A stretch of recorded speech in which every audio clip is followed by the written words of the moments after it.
Assalamualaikum warahmatullahi wabarakatuh. Selamat siang, apa kabarnya anak-anakku semua? Semoga semua dalam keadaan sehat ya.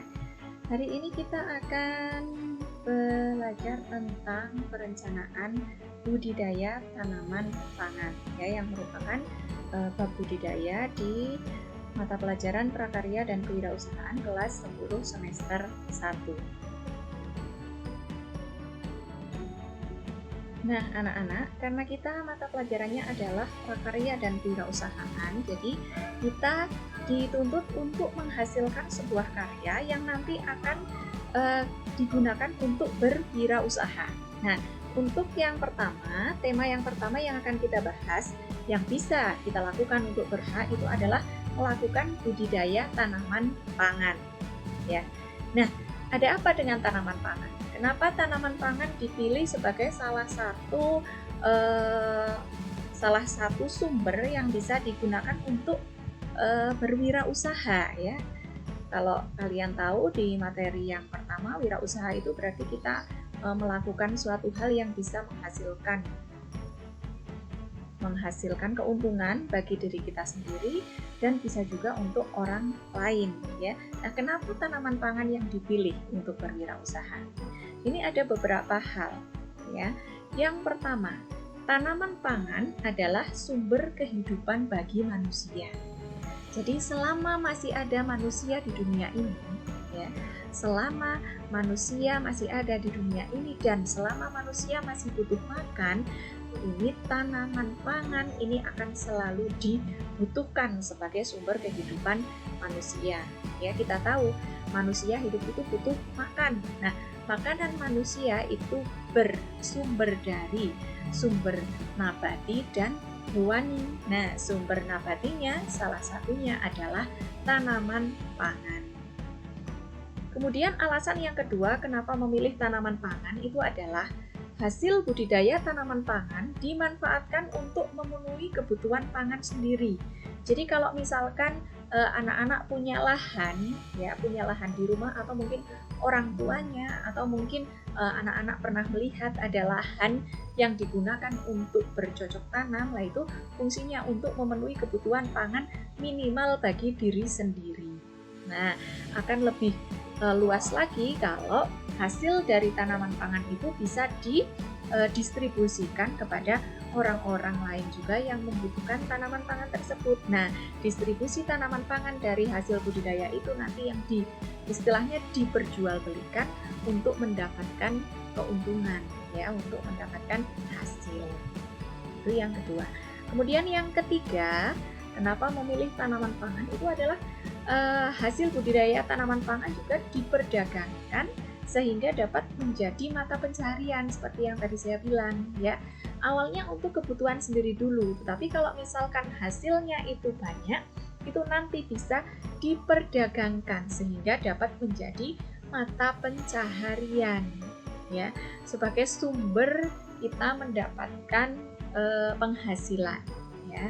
Itu kenapa memilih tanaman pangan. Kemudian yang terakhir, yang keempat, itu adalah tanaman pangan sebagai komoditas pertanian yang sangat penting bagi bangsa Indonesia.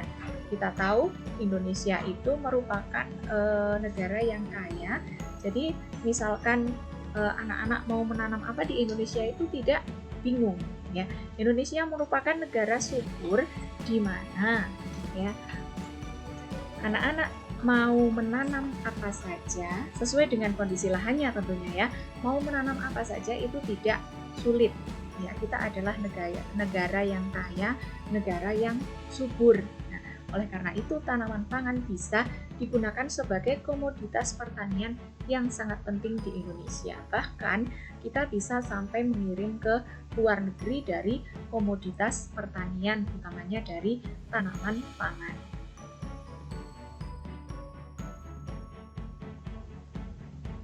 Nah, karena tadi sudah tahu kenapa kita memilih tanaman pangan, maka mari kita kenali dulu tanaman pangan. Ya, tanaman pangan itu adalah tanaman yang menghasilkan sesuatu yang bisa dimakan oleh manusia. Ya, dan kalau jenisnya adalah tanaman pangan, ini berarti tanaman yang merupakan kebutuhan pokok manusia, ya. Tanaman yang dimakan yang merupakan kebutuhan pokok manusia. Kebutuhan pokok manusia di bidang makanan itu biasanya yang banyak mengandung karbohidrat. Itu kenapa disebut tanaman pangan. Nah, tanaman pangan itu ada beberapa jenis, ya, jenis-jenis tanaman pangan. Yang pertama ada serealia. Serealia itu menghasilkan biji sebagai produk hasil budidaya. Jadi tanaman yang menghasilkan biji sebagai produk budidaya. Dan kalau yang serealia biasanya ini sebagai sumber makanan pokok, ya, yang mengandung banyak karbohidrat. Misalkan padi, jagung, sorghum, ya. Sorghum itu juga biji-bijian. Tanamannya hampir seperti jagung, tetapi bijinya hampir seperti kedelai. Nanti akan kita lihat seperti apa contohnya, ya. Yang pertama serealia. Kemudian yang kedua adalah kacang-kacangan. Ini menghasilkan biji juga sebagai produk hasil budidaya, tetapi ini sebagai makanan pendamping. Jadi istilahnya bukan makanan pokok, ya.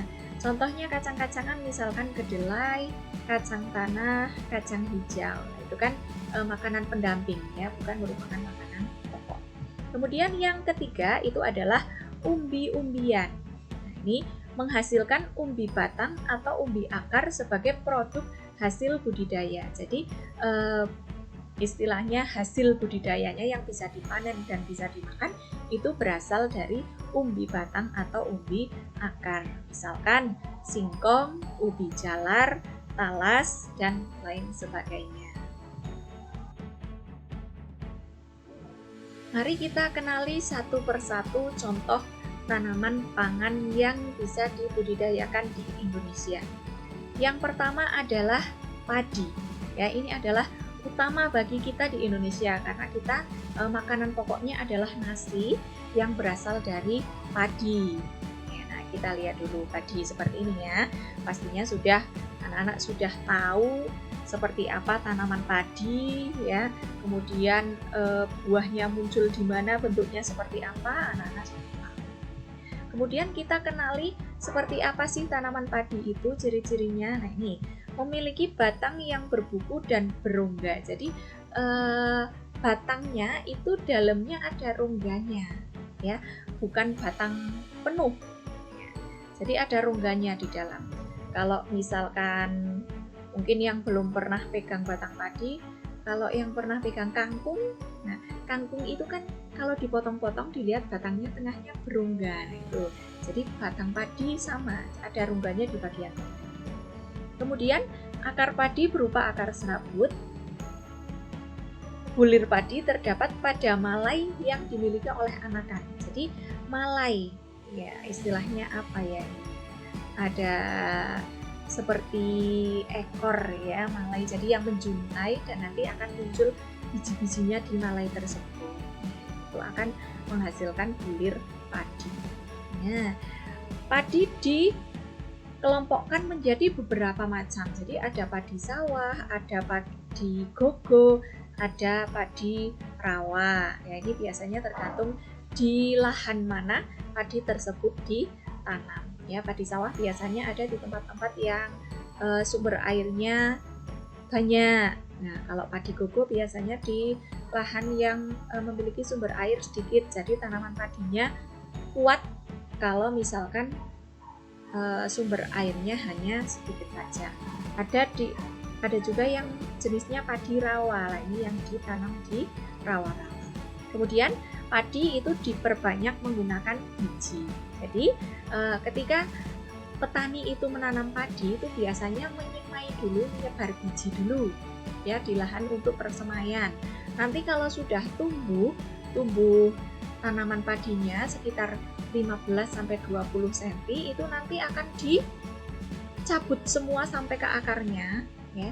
Baru kemudian ditanam pada lahan menanam padi sesuai dengan jarak yang sudah ditentukan, ya. Kalau anak-anak pernah melihat petani sedang menanam padi, jadi sudah bentuknya tanaman tinggal ditancapkan di lahan pertaniannya yang sudah disiapkan, itu karena sebelumnya sudah melakukan persemaian. Jadi bijinya sudah disemaikan dulu, disekar di tanah atau lahan tempat persemaian, Setelah tumbuh menjadi tanaman padi yang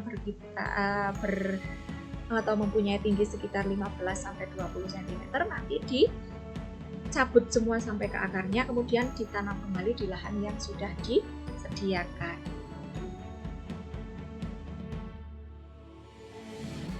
Kemudian contoh yang kedua, ini tanaman pangan yang merupakan komoditas Indonesia, yaitu adalah jagung. Ya, jagung juga banyak ditanam di Indonesia. Bentuknya seperti ini, ada tongkolnya, ini ya tongkol jagung. Ciri-cirinya adalah jagung memiliki batang tunggal yang terdiri atas buku dan ruas. Ya, buku dan ruas istilahnya ada dalam satu batang full dari bawah sampai atas itu ada seperti sekat-sekatnya, ya. Kalian kalau lihat jari-jari itu kan ada ruas-ruas jarinya, gitu ya. Kemudian tanaman jagung ini punya bunga, ada bunga jantan dan bunga betina di satu tanaman jagung, ya. Jadi memiliki bunga jantan dan bunga betina sendiri dalam satu tanaman jagung. Kadang kan ada tanaman yang bunga jantan dan bunga betinanya ada di tanaman yang berbeda, tetapi kalau jagung, bunga jantan dan bunga betinanya itu terletak di satu tanaman. Nah, bunga jantan terletak di ujung batang, jadi yang nanti akan berbentuk seperti bunga-bunga jagung gitu ya, ada di paling ujung atas. Sedangkan bunga betina itu ada di tongkolnya. Nah, dari bunga jantan itu serbuk sarinya nanti ketika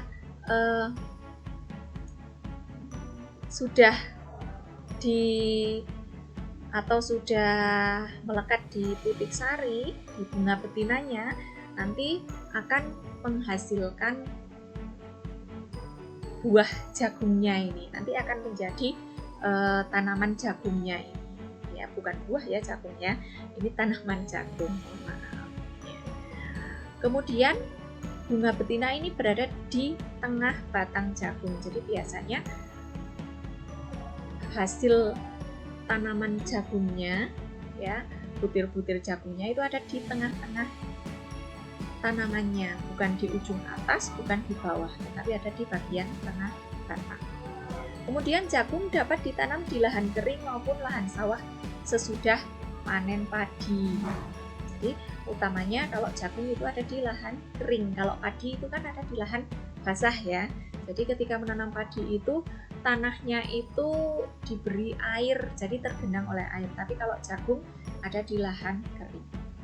Kemudian sama seperti padi, tanaman jagung diperbanyak menggunakan biji. Nah, selanjutnya ada contoh tanaman pangan lagi dari Indonesia, yaitu sorghum. Kita mungkin kalau di daerah Wonosobo itu agak susah kalau mencari contoh tanaman sorghum ya. Ini bentuknya seperti ini. Tanamannya kalau dari batang dan daunnya bentuknya hampir sama seperti jagung. Tetapi kalau sorghum itu bijinya itu tumbuh di bagian atas dari tanaman.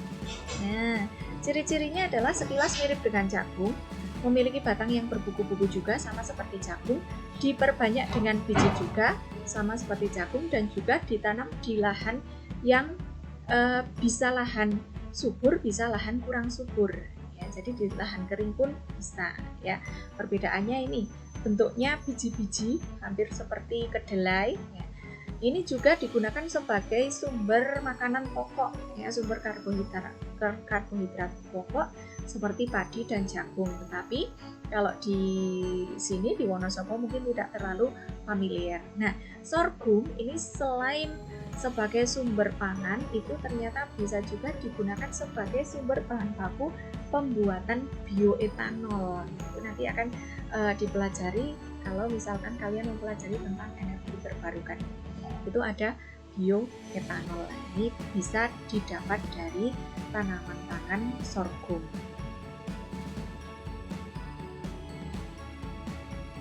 Selanjutnya ada tanaman kedelai. Ya, kalau kedelai kita sudah familiar sekali ya. Kedelai itu ada yang jenisnya kecil seperti ini, ada yang jenisnya lebih besar-besar lagi, gitu ya. Ciri-ciri tanaman kedelai, nah ini adalah merupakan tanaman semusim. Semusim itu maksudnya adalah satu kali semai, dipanennya juga langsung dicabut sampai ke akarnya gitu ya. Tinggi tanaman antara 40 sampai 90 cm. Daun dan polong kedelai memiliki bulu. Jadi daun dan ini, kulit dari buahnya ini itu kalau kalian pegang seperti berbulu ya. Jadi seperti bludru gitu ya. Ada bulu-bulunya. Kemudian memiliki umur antara 72 sampai 90 hari supaya bisa dipanen.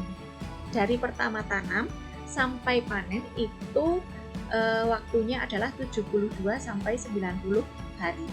Kedelai diperbanyak dengan biji juga, dapat ditanam di lahan kering atau sawah sesudah panen padi. Pohon polong kedelai yang telah masak ditandai dengan kulit polong yang berwarna coklat.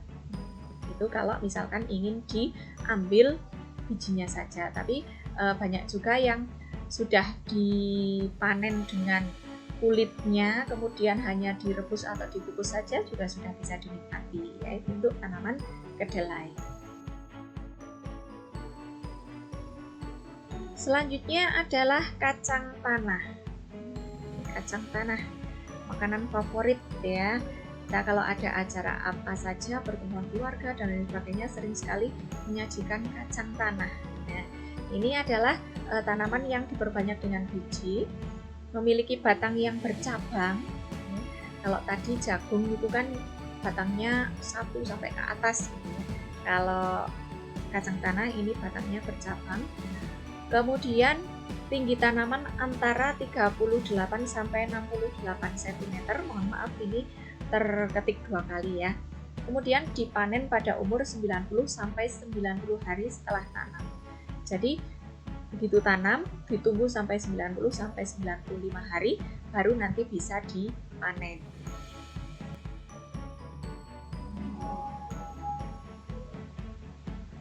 Selanjutnya adalah kacang hijau. Ini juga favorit untuk membuat bubur kacang hijau gitu ya, anget-anget, enak. Nah, ini juga merupakan tanaman semusim. Jadi istilahnya tanaman semusim itu satu kali tanam untuk satu kali panen gitu ya.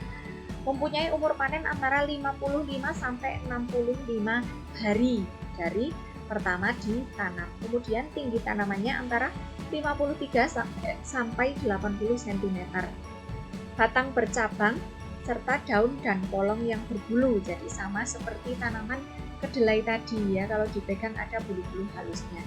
Diperbanyak dengan biji, dapat ditanam di lahan kering maupun di lahan sawah sesudah panen. Jadi hampir sama seperti kedelai. Selanjutnya adalah tanaman singkong. Ini sudah mulai ke umbi-umbian ya. Singkong ini merupakan tanaman berkayu yang dipanen umbinya ya, berkayu ya. Jadi batangnya berkayu, tidak berongga. Batangnya full sampai ke dalam penuh dan kalau sudah lama akan mengeras seperti kayu, itu batangnya berkayu. Kemudian daun tanamannya dapat dimanfaatkan sebagai sayuran. Jadi selain umbinya bisa dikonsumsi sebagai makanan pokok, daunnya juga bisa dimanfaatkan sebagai sayuran. Biasanya diperbanyak dengan menggunakan stek batang. Jadi tanaman singkong ini perbanyakannya kalau yang sudah dipanen itu nanti batangnya juga dipotong-potong lagi oleh si petani singkong, kemudian nanti ditancapkan kembali di tanah untuk bibit singkong yang baru. Jadi diperbanyak dengan cara stek batang. Umur tanaman ubi kayu sekitar 8 sampai 10 bulan. Ini agak lama ya. Dari pertama menancapkan stek batang sampai nanti panen itu membutuhkan waktu sekitar 8 sampai 10 bulan. Umumnya ditanam di lahan yang kering. Walaupun tanaman singkong ini adalah tanaman yang mudah beradaptasi, tetapi seringnya ditemukan di lahan yang kering.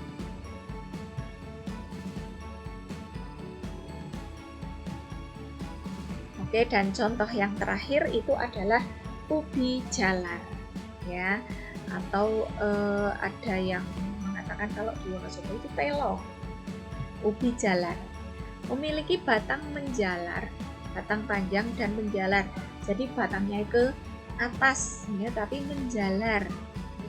Dapat diperbanyak dengan bagian ubi, pucuk batang dan stek batangnya. Ya, jadi bisa di stek juga.